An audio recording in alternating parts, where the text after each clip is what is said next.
Welcome back to another episode of the Mindful Podcast. Today we have with us Martine Blum. How are you today? I'm well, thank you. How are you, Michelle? I'm great. Thank you for coming. Thank you for participating. Today we are going to discuss EMDR, right? Maybe we can start by letting our audience know, what does it mean? What does it stand for and what does it use? Like a brief description of what EMDR is. Sure, absolutely. It is a mouthful, the name, the acronym. It is eye movement desensitization and reprocessing, which is quite the mouthful.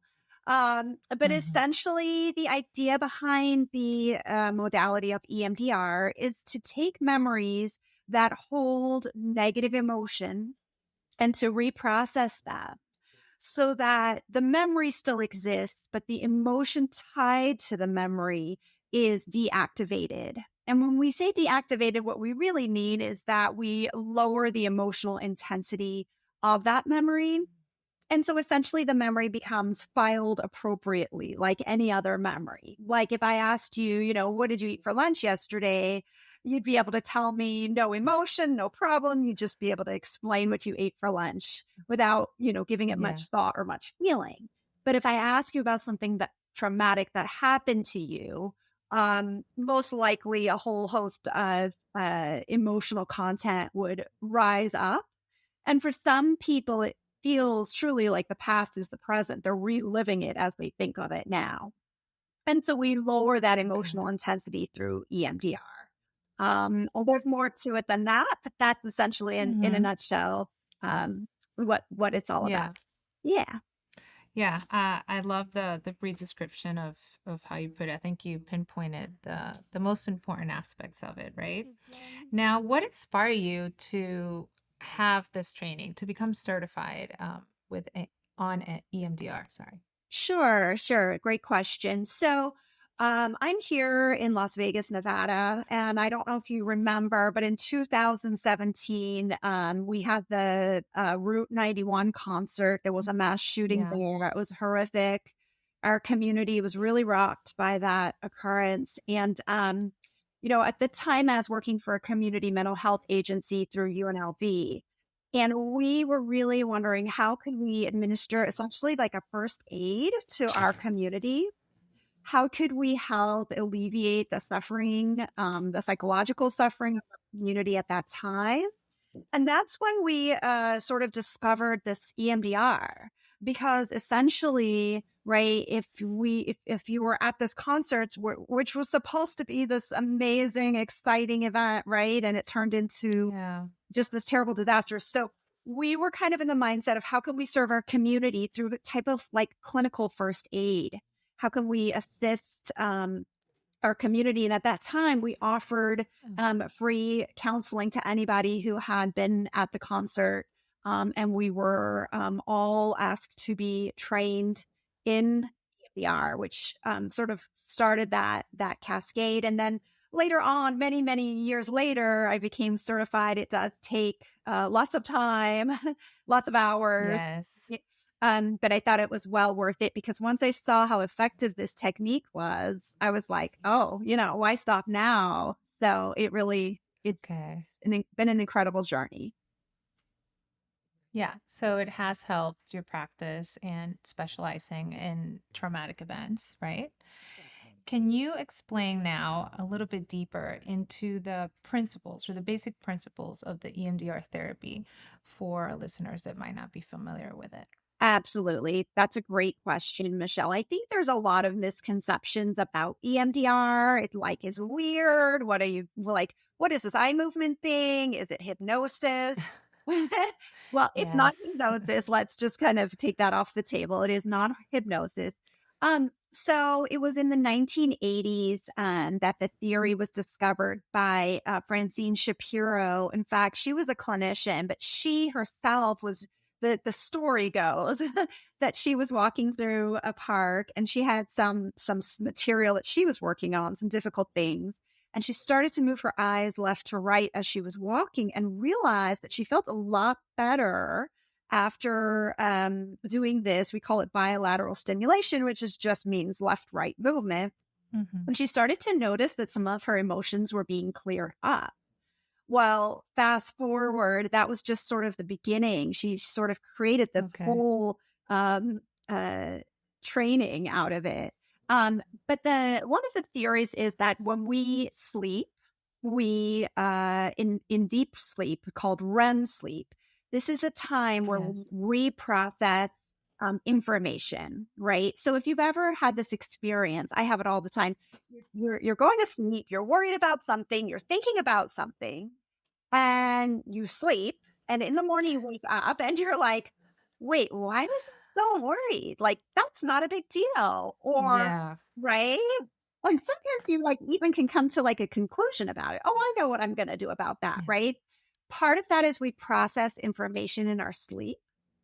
Now, if you've ever seen your cat, your dog, your boyfriend, your girlfriend sleep, you'll see that in REM sleep, their eyes are moving back and forth rapidly. Okay. Yes. So the idea is that we're simulating that experience with your eyes open while you're awake.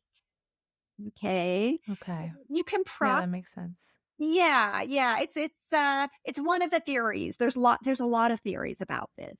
But that's sort of one that I feel is very That's the main one. yes. Yeah, yeah. So that's Okay. sort of the theory, some of the theories behind EMDR and its origins. Now, when we talk about EMDR, does everyone qualify for this?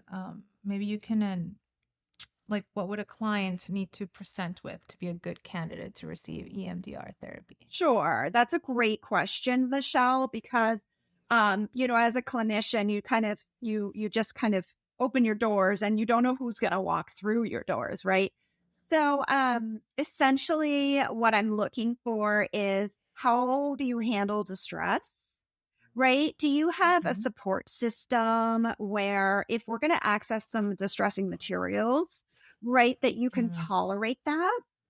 Or that you have some basic scaffolding in your life. And what I mean by that is, do you have your basic needs met? I think if someone is really struggling on a lot of levels, for us to come in and talk about trauma is going to possibly get them dysregulated in a way that won't be yeah. useful. So there's a lot of prep work that goes into, and I really think people can get to that place where they're ready to process. But essentially, we want to just install some coping mechanisms, maybe have the person revisit how they've overcome difficult things in their own past without EMDR, right? And just kind of remind them of their strengths and their resources before we just throw them in. So I always look for that. Is that person ready?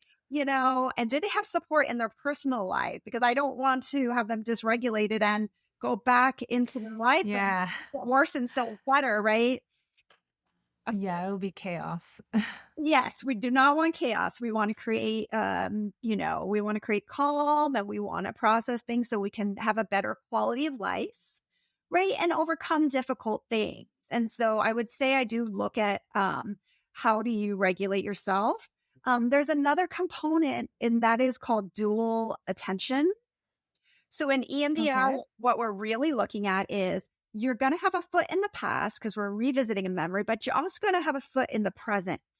Okay. And I know that Okay. sounds a little bit wacky, but what I mean by that is you're here with me and we're safe. We're just visiting those old memories. Okay.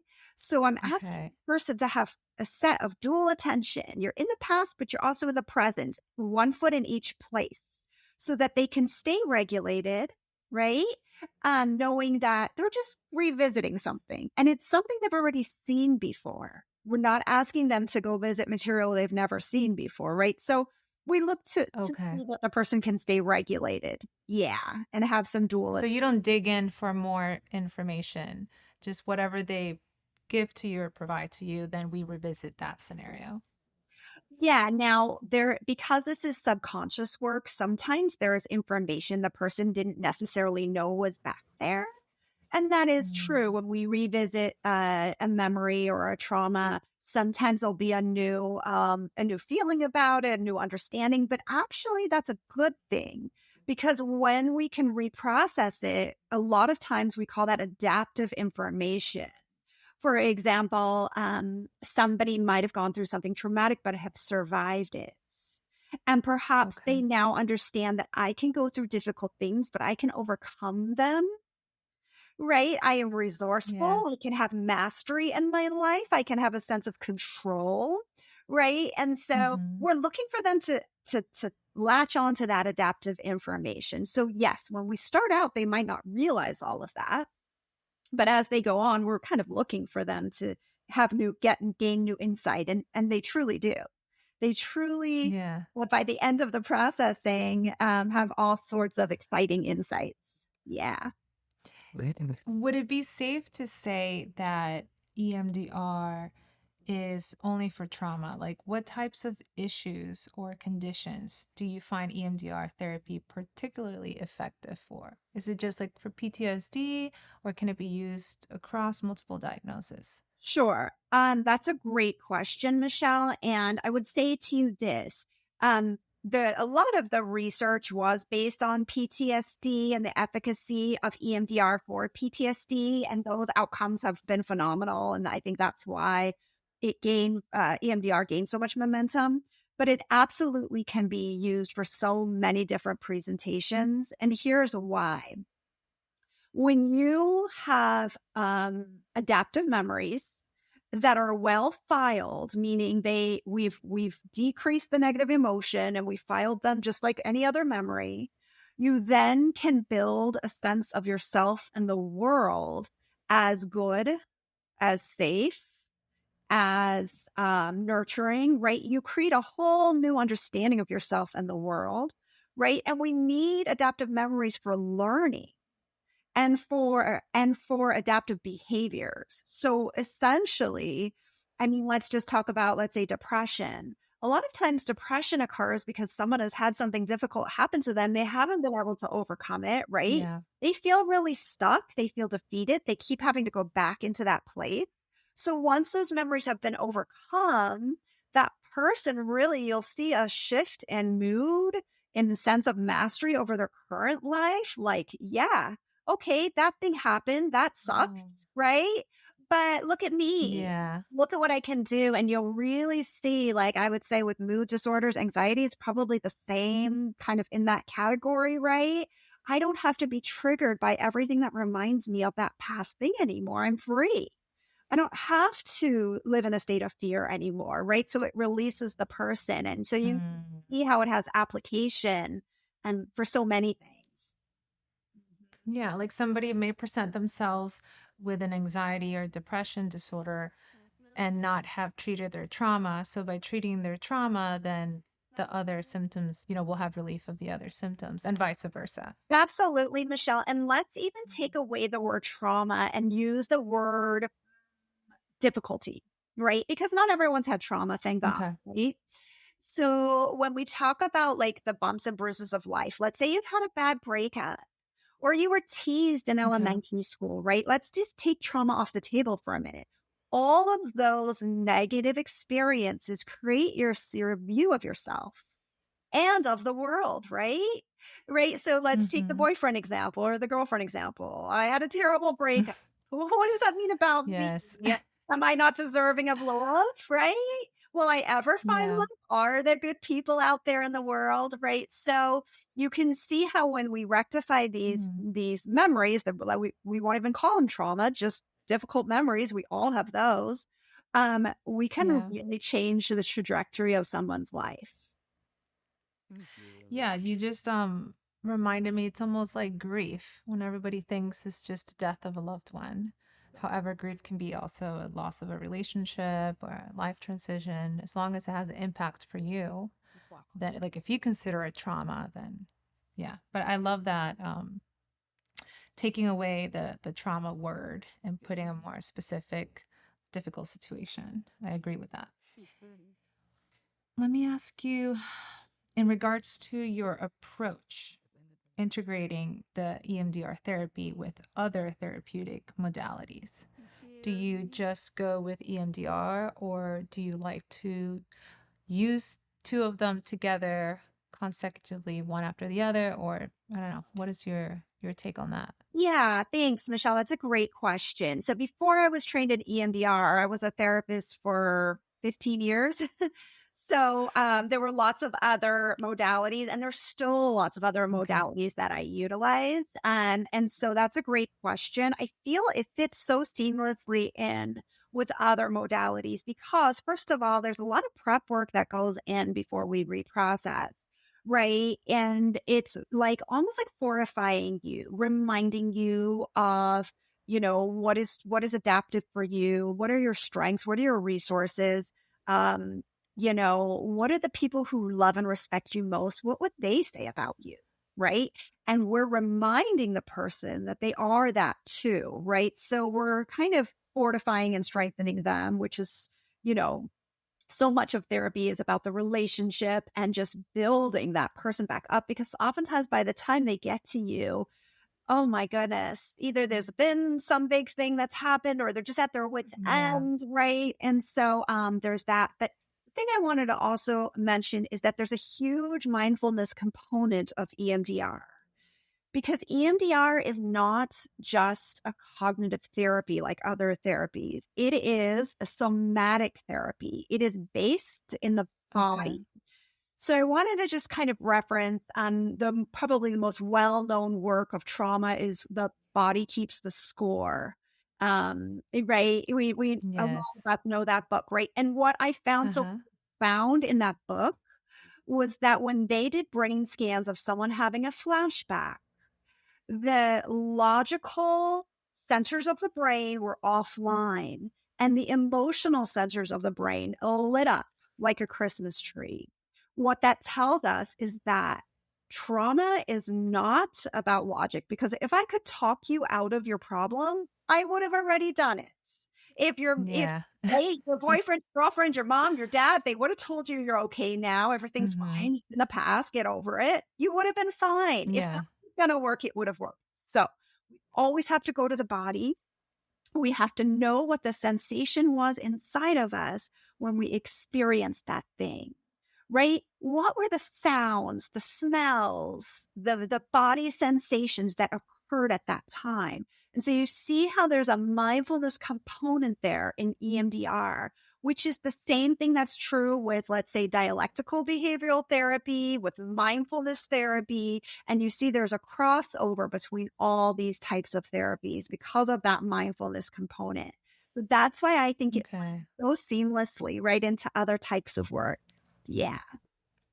Yeah. I love the mindfulness concept integrated into any kind of therapy modality, to be honest. I feel like it should be just always just put in there. And I love anything that has to do with somatic because I do believe that the body does keep the score. If you haven't read that book, please go get it. It's very informational. You will learn a lot. When we talk about EMDR, you mentioned one of the misconceptions in the beginning. But what would be, for example, the top three misconceptions about this modality? Or Sure. what do you hear people say Right. that are not true? Absolutely. Yeah. So, right. The hypnosis thing, that's not true. You're not. Yeah, that's the one you mentioned. Yeah. Right. I would say too, like when people are just coming into therapy, and I have a lot of people who come to me who've never had therapy, they are thinking they're going to have to reconstruct their whole lives, all the trauma, and go into the minutia. Mm, The beautiful thing about EMDR is you will not have to do that. I find that as long as you know what you're dealing with, you don't have to explain every last detail to me. As long as you know okay. exactly, you can pinpoint the issue, then you're the one who's going to do the processing. I don't need to know. And so for people who are reluctant to go and unpack everything that's ever happened to them, that's scary. That's overwhelming. And I can understand Yeah, that's a lot. it's so much. So I guess I want to first give your viewers that information that if you are a non-therapy person, but you just need a little support, EMDR is a great modality. I will, your EMDR therapist will not have you go into every little detail. And if you do speak about a trauma, um, the very next session, once you're in processing, will be totally different than the one before. We won't have to talk about the same thing endlessly. And honestly, that's part of why I moved away from traditional talk therapy, Michelle, is because I felt like, Hmm. sometimes it's useful to talk about the problem, but if we talk about it forever on end, is Yeah, it just goes in a loop. for sure. Yeah. I found that it wasn't always Yeah. helping people to get better. And I thought, oh man, so I guess I just want in answer to your question, if there's a conception that it's about, oh my gosh, I'm going to talk about every bad thing that ever happened to me, please know Hmm. that's not true. It's such a relief that you won't have to do that. And Yeah. so, yeah, so for your Okay. resistant, your therapy resistant viewers, EMDR is a great choice. So hypnosis, it's not hypnosis and it's not only talk therapy, Correct. right? It's not like Freud background where you go back and have to revisit your past. Mhm. Got it. Thank you for clearing that up. You're welcome. In your experience, what makes EMDR therapy effective in addressing such a diverse array of psychological issues? Sure. Well, first of all, I think that its efficiency needs to be mentioned here. I think that it was a study about was 30 randomized controlled trials, Michelle, and they talked about if you've had a one trauma and you go in, I believe it was like 8 sessions, um, at 85 to 100% of trauma can be cleared with that many EMDR sessions. Oh, wow. So it is the most, let's just use a layman's terms, it's the quickest way to clear up distress that I've ever found. Okay. So that's why I love it. It actually works and it's quick.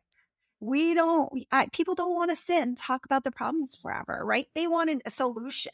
They want to know that they can feel Yeah. better pretty much from the first session. And usually that is my experience that from the get go, they're starting to feel better. Yeah. Yeah.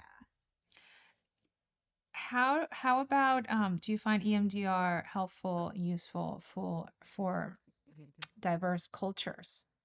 Sure, absolutely. And so I guess I'll refer back to what I just spoken about. So there is like a lot of stigma, in certain populations about receiving help and about receiving therapy. In Hmm. fact, when I work with a lot of first generation people, they'll tell me, my mom or my dad, I don't even tell them I'm in therapy because they think it's like this, Yeah. right?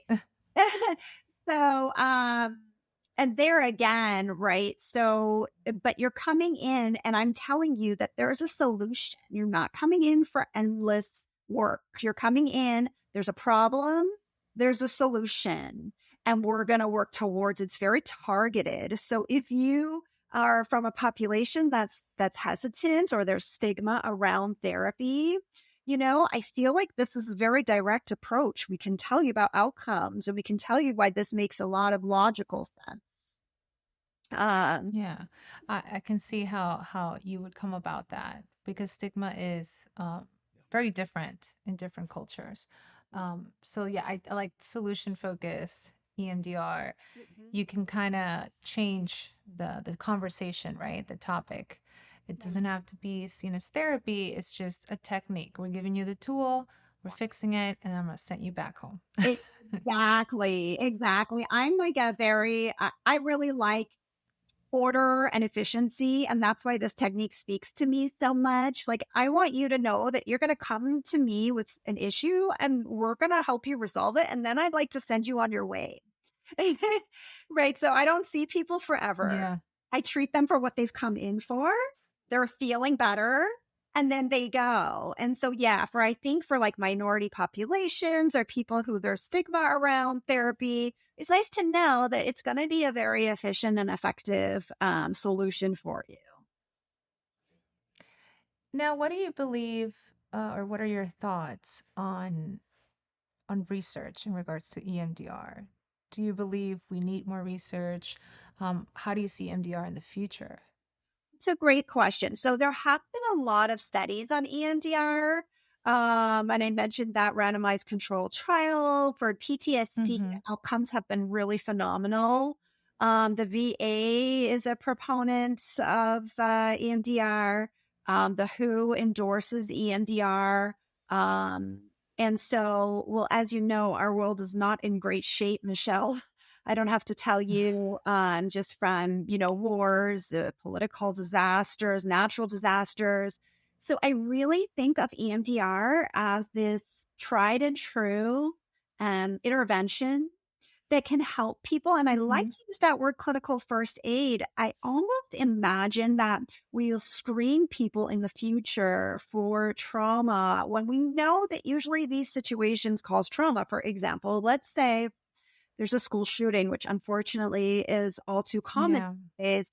And perhaps I would imagine that maybe the children that witnessed that school shooting would be screened for distress and then administered some EMDR, maybe just, 4 or 5 sessions. Like, here you go. Let's prevent this from Hmm. becoming full blown PTSD. And perhaps same thing in the military, right? You're a combat veteran. Let's screen you when you come home and you're trying to integrate back into your life. And everyone just expects that you would just go back and about your business. Well, Yeah. here they are, like still living in this past of this combat zone. So could we screen you and see where you're at with those screenings and then administer some EMDR? And so that we can catch these things preventatively before they spiral out of control and contribute to society's problems, right? So I almost see it as being like used preventatively. Because Okay. yeah, because I've seen how well it works. I know that we could say to you, you could have a few sessions and perhaps we could stop this in its tracks before it kind of spirals out of control. Um, Yeah. so I imagine it to be that way. But EMDR has so many applications, Michelle, because there are protocols for different problems. So I'm gonna tell you kind of Okay. a random story. I was contacted a few weeks ago by a gentleman who wanted help with his golf game. He is not a professional golfer. Oh, Yeah, interesting. right. And I said the same thing. I said, wow, you're contacting me. Okay, right. So he said, it's just a hobby, but I would like a little help with my golf game. And I realized I did a little research. There's a protocol for helping athletes with performance issues. Who Oh, knew? wow. Yep, I was just as shocked as you are. And so I dug a little deeper, and sure enough, there's a protocol for that, right? What are your fears? When was the first time you had an issue when you were playing this sport? Okay. What kind of feelings did you have about yourself, your ability to do this thing? Was it tied perhaps to something from your past? Is there a time before where you had high expectations for yourself and you didn't quite, fit the bill? And what did that mean? What did you start to believe about yourself? Did you have some beliefs back there that we need to revisit? Honestly, who knew? I never knew there was a protocol for. So there are so many EMDR protocols for different Wow. Yep, there's one for addiction, OCD. So depending on how you administer um, the EMDR, you can work with different populations and kind of tweak the EMDR protocol a little bit to work with Okay. the different populations. So it just has such wide application.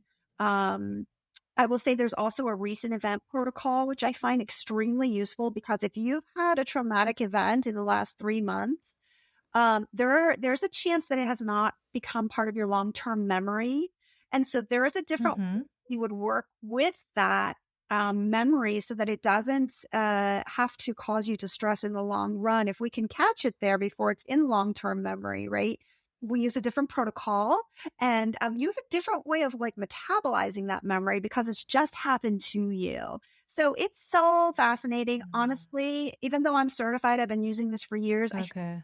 still learning. That's like the beautiful thing about Yeah. yeah. Yeah. It's Oh, I cool. love it. I guess I always thought EMDR was just, PTSD or military or, Yeah. So I'm No, glad we're having this conversation because I feel like I'm learning a lot and it's not just about that. It could be used in a broader concept. absolutely. And I guess one thing I want to say about that is not only are we decreasing the distress with a memory, we're also applying a new adaptive understanding of the issue. So there's kind of those two parts. And that's why it has such wide application. Because when something negative happens to us, we create a belief system about ourselves or the world that is not true and not helpful. For example, I work with a lot of people who've been in car accidents. Once you're in a car accident, Okay. if it's traumatic enough, you start to believe that it's not safe to drive. I can't trust other drivers. And quite frankly, I can't necessarily even trust myself. So you've created all these belief systems that Yeah. are stopping you in your tracks. So not only do we reprocess the negative memory, we also address these faulty new belief systems and we give you something more adaptive. Actually, you create something more adaptive to believe. For example, I can keep myself safe. I can be a careful driver and keep myself safe. Okay. So, Okay. and that's, I think, why it has so many applications, because whatever you are, whatever you're doing, that component has application for you. Okay. Just think of the golf, Sorry. right? Right. Yeah. Yeah. Yeah. It could definitely be applied for so many things. Like we're having a conversation. I'm just like, okay, example A, example B. um, when we talk about EMDR, no, when we talk about trauma and people that are going through trauma specifically that might be looking into EMDR, or like we spoke, somebody who's just going through a life transition or a special event, impactful event. What would you recommend for someone that's looking into EMDR um, to try it out, to get themselves out there? Yeah, I would say, go to the EMDRIA website, which is the kind of the governing board of the worldwide EMDR. I'm a member of that. That's how I'm certified. I'm certified through them. They have great resources that will Okay. explain the modality to you and some examples. They go through the 8 stage. This is an 8 stage protocol. Really, when you do it to its full extent, they'll go through every single one of those stages. You can learn about them, so there's no surprises. And I would say it's so much easier than you think because it's targeted, it's specific, and it's efficient. So if you're hesitant, I get it. It's a scary thing to jump into a new world. Even just to start therapy, even not EMDR therapy, is overwhelming, right? You're meeting a stranger who you've got to build trust with, who you're going to be sharing Yeah. so much with. I mean, I really have respect for people who come into therapy. It's so brave, right? Is to just be vulnerable and share like Mm-hmm. your difficult stuff and just be open. And initially the therapist is a stranger. So I would say to those people, oh my God, Yeah. you're so brave and you're amazing for even considering this. And Mm-hmm. but I would say this, walking around with your level of distress from a trauma is so overwhelming and so difficult that relief can be there for you. You really can get relief through this modality. And so I would encourage you to really just do your research, interview therapists, make sure it's a good fit, right? Make sure Yes. they're certified or very well trained. And, but, relief can be there for you. You can have a good quality of life and enjoy life to the fullest and be free from these upsetting things that have happened to you because we all deserve to live beautiful, whole, full, and loving lives. And I really, truly believe Yeah. available to everybody. It's our birthright, right? This is it. This is not a dress rehearsal. This is our real life.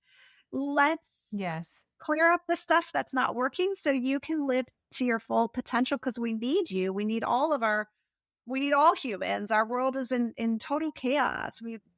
So please do it for yourself, Yeah. for your families, and for the world.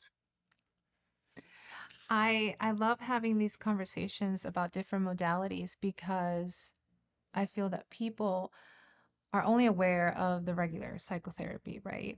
And now, honestly, if you do a Google search, you would find so many options. So my goal is just to educate um, some of you, give you more options, but you still have to go back and do your research. And like you say, it's very important to connect with a therapist. Doesn't mean it's a good or a bad one, but you need to have that good rapport and that good connection with them. Because if not, you're not gonna listen. You're not really gonna take me seriously. So yes, do your research, look for the right therapist for you, and explore all kinds of modalities. Feel free to try them all, right? It's not one fits all. So that's important to say. But I love this conversation. I want to say thank you for coming to the show and really talking and exploring EMDR, right? Letting our audience know a little bit about it, going deep, the stigmas, and yeah, thank you again. Thank you so much, Michelle. It's been really fun. Thank you. Yeah. All right. Thank you guys for listening. Let us know your thoughts. Have you ever taken EMDR? We would like to know about you. And don't forget to like and subscribe. I'll see you next week.